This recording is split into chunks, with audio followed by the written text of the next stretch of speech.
Драги пријатели, ја повикувам да се обрати почитуваната новинарка Катерина Цаневска-Арсовска.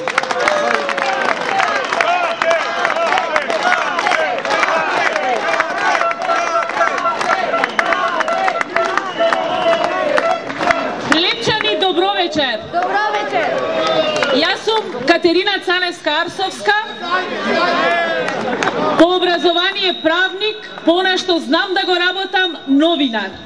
Иако во понеделникот еден колумнист во еден дневен весник не нарече копилиња, платеници. Сакам да им кажам дека не сме ниту копилиња, ниту платеници. Ние сме само новинари кои што имаат право, како и секој граѓанин на Република Македонија, да го искажеме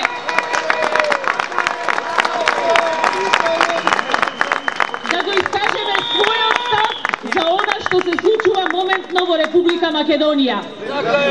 И бидејќи во моментов се актуелни и пожелни извинувањата на новинарите и на уредниците, еве јас вечерва пред да започнам би сакала да им се извинам на сите институции, на сите политичари кои што ќе се најдат погодени од она што се случува вечерва во Прилеп. А вечерва во Прилеп се случува народ.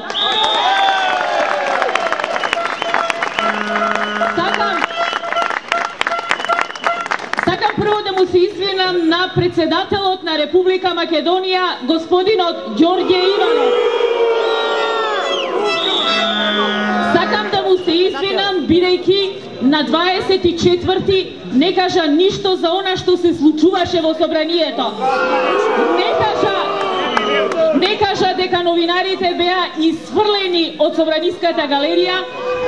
Не кажа ништо дека пратеници, народни избраници беа буквално и брутално исфрлени од законодавниот дом. Да му се извинам затоа што мораше утредента да изрази жалење за она што се случувало.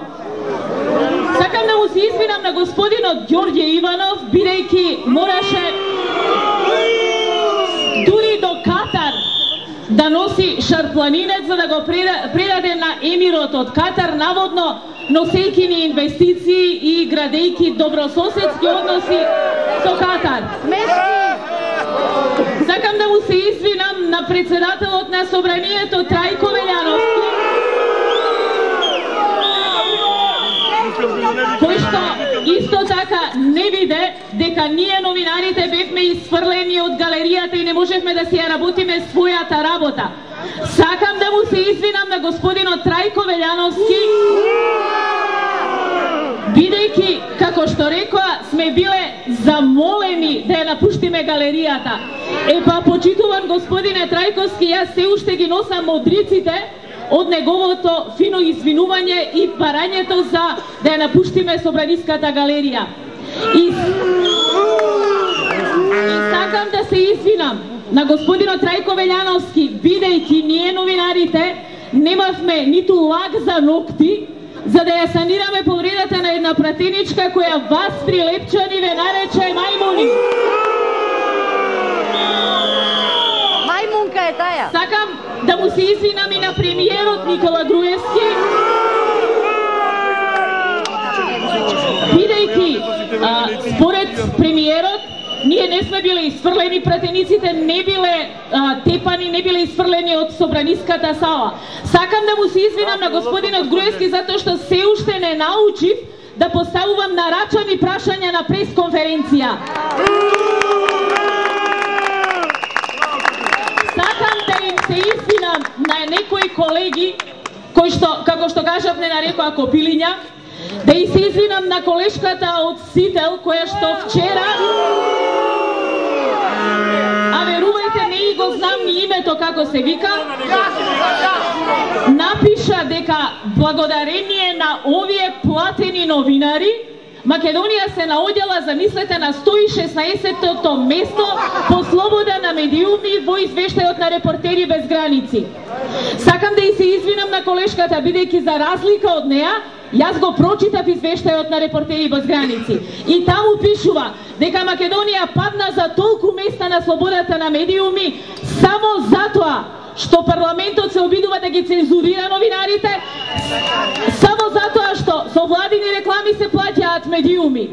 И да ја кажам на колешката, бидејќи очигледно не го прочитала извештајот, дека Македонија се најде на 116-то место, замислете, без да биде земен предвид настанот на 24 декември, без да биде земен од црниот понеделник, што значи, кога и тоа ќе се земе, ќе бидеме не 116-ти, 160-ти на местото на слобода на медиуми.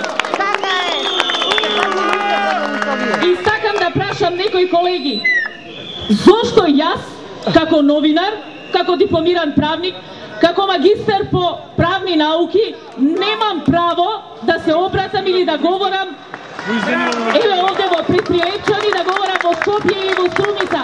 Кој може да ми го земе мене тоа право? И пошто тоа јас сум политички платеник, повеќе од колку што се тие што седат во телевизиите и кои што се дебело платени за она што го прават. Кој е по-политички определен, јас или тие?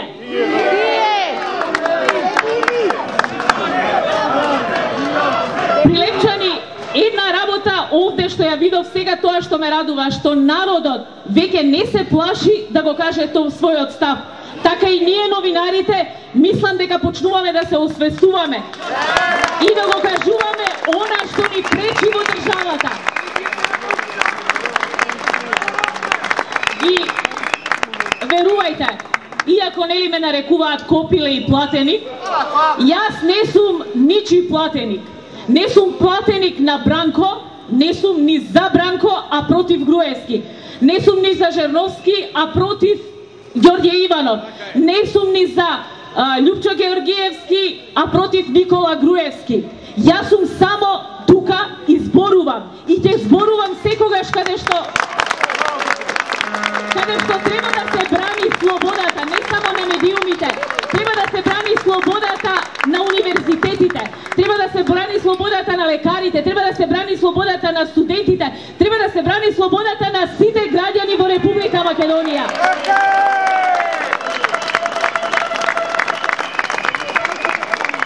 Не може никој да им го одземе правото на новинарите да мислат со своја глава, да мислат со главата на оние што седат во владата или во собранието. Новинарите секогаш треба да зборуваат за она што го гледаат. А она што сега се гледа, тоа е уништување на демократијата, уништување на слободата на медиумите, уништување на автономијата на универзитетите. И она што одекна овие денови многу жално во цела Македонија беше палењето на Трескавец. Верувајте, цела Македонија е загрижена заради тоа. Меѓутоа, како новинар, сакам да ги потсетам дека во август месец се фрлаше лопати овде за почнување на патот кон Трескавец. И сега кога дојдов во Прилеп ги прашувам колегите колку има изградено. Ми викаат не километар, нема сантиметар изградено од патот од Прилеп кон Трескавец. И заради тоа тие не ги сакаат новинарите кои што знаат да истражуваат, новинарите кои што мислат со своја глава и новинарите кои што го кажуваат она што го гледаат. А гледаме дека Трескавец беше пеплосан. И не е тоа за собирање некакви политички поени.